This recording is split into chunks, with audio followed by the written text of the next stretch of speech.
ഇന്നും ഈ ഈ നൂറ്റാണ്ടിൽ പോലും സ്വർഗം കിട്ടുമെന്നും പറഞ്ഞിട്ട് കുട്ടിയെ കൊന്ന് എന്തൊക്കെയാണ് ചെയ്തിരിക്കുന്നത് അല്ലേ? കൽക്കട്ടയിലൊക്കെ നമുക്ക് തോന്നുന്ന ഏറ്റവും കൂടുതൽ അന്ധവിശ്വാസങ്ങൾ നിലനിൽക്കുന്ന രണ്ടാട് അവിടെയാണ്. ഒന്ന് കൽക്കട്ടയും ഒന്ന് കേരളവും. ഏറ്റവും വലിയ വൈരുദ്ധ്യം അവിടെയാണ് കമ്മ്യൂണിസവും ഉള്ളത്. എങ്ങനെ ഇത് രണ്ടും കൂടെ പൊരുത്തപ്പെട്ടു പോകുന്നു എന്നുള്ളത് വലിയൊരു അത്ഭുതമാണ്. ഇതിൻ്റെ ഒക്കെ അത്യുദാത്തമായ ചിന്തകളാണ് കമ്മ്യൂണിസത്തിൽ ഉള്ളത്. പക്ഷേ രണ്ടിൻ്റെയും നാട് അവിടെയാണ്. ഒന്നവിടെയും ഒന്നിവിടെയും. ഇവിടെയാണ് ഏറ്റവും കൂടുതൽ അന്ധവിശ്വാസങ്ങൾ നിലനിൽക്കുന്നത്. പല കുട്ടിച്ചാത്തനും അവരിവരൊക്കെ ജീവിക്കുന്നത് ഇവിടെയാണ്. വേറെ എവിടെ അത്ര കാണില്ല. അങ്ങനെ പല ക്രിയകളും, അതിനു വേണ്ടി അനേക ക്രിയകൾ. നമസ്കാരം.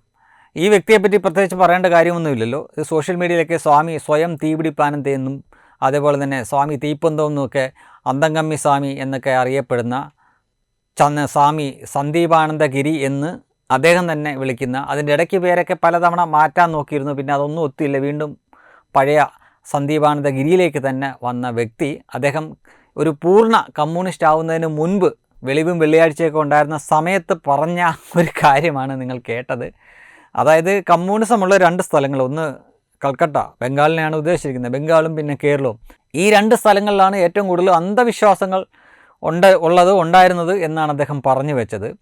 ഈ കമ്മ്യൂണിസത്തെപ്പറ്റി പറയുമ്പോൾ പൊതുവെ നവോത്ഥാനവും പുരോഗമനവും ഒക്കെ പറച്ചിലാണ്.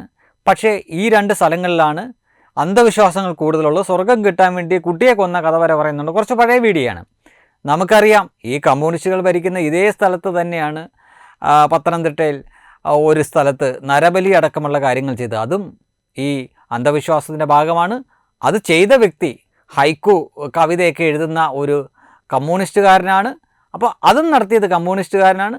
ഈ കമ്മ്യൂണിസവും ഈ അന്ധവിശ്വാസവും തമ്മിൽ ഒരു കെട്ടുപിഴഞ്ഞു കിടക്കുന്ന ഒരു ബന്ധമാണ് എന്ന് വെളിവുണ്ടായിരുന്ന സമയത്ത് ഈ സ്വാമി സ്വയം തീപിടിപ്പാനന്ദ പറഞ്ഞ കാര്യമാണ് നിങ്ങൾ കേട്ടത്. അന്നത്തെ അദ്ദേഹത്തിൻ്റെ ഒരു ശൈലിയും സംസാര രീതിയൊക്കെ ശ്രദ്ധിച്ചാൽ അറിയാം. അതിൽ നിന്ന് ഒത്തിരി മാറിയിട്ട് അങ്ങേയറ്റം വൃത്തികെട്ട രീതിയിൽ രാഷ്ട്രീയവൽക്കരിക്കപ്പെട്ട ഒരു തരത്തിലാണ് അദ്ദേഹം ഇപ്പോൾ പെരുമാറുകയും സംസാരിക്കുകയും ചെയ്തുകൊണ്ടിരുന്നത്. അന്ന് അദ്ദേഹത്തിൻ്റെ മേഖല ആത്മീയ തലമായിരുന്നുവെങ്കിൽ അതിൽ നിന്നൊക്കെ മാറി, പൂർണ്ണമായി മാറി, ഒരു ശരാശരി അന്തംഗമ്യേക്കാൾ തരംതാണ തരത്തിൽ പെരുമാറുന്ന ഒരു സന്ദീപാനന്ദഗിരിയാണ് ഇപ്പോൾ കാണുന്നത്. പക്ഷേ ഇദ്ദേഹത്തിൻ്റെ പൂർവാശ്രമത്തിൽ ഇത്തരം ചില സത്യങ്ങൾ വിളിച്ചു പറഞ്ഞിരുന്നു എന്ന് ഇദ്ദേഹത്തിനെങ്കിലും ബോധിപ്പിക്കേണ്ടത് നമ്മുടെ ഒരു കടമയും ഉത്തരവാദിത്വമാണല്ലോ. അതുകൊണ്ടാണ് ഇത്തരം വീഡിയോകൾ പ്രത്യേകമായിട്ട് കുത്തിപ്പൊക്കി ഇട്ടു തരുന്നത്. Web desk RP TV.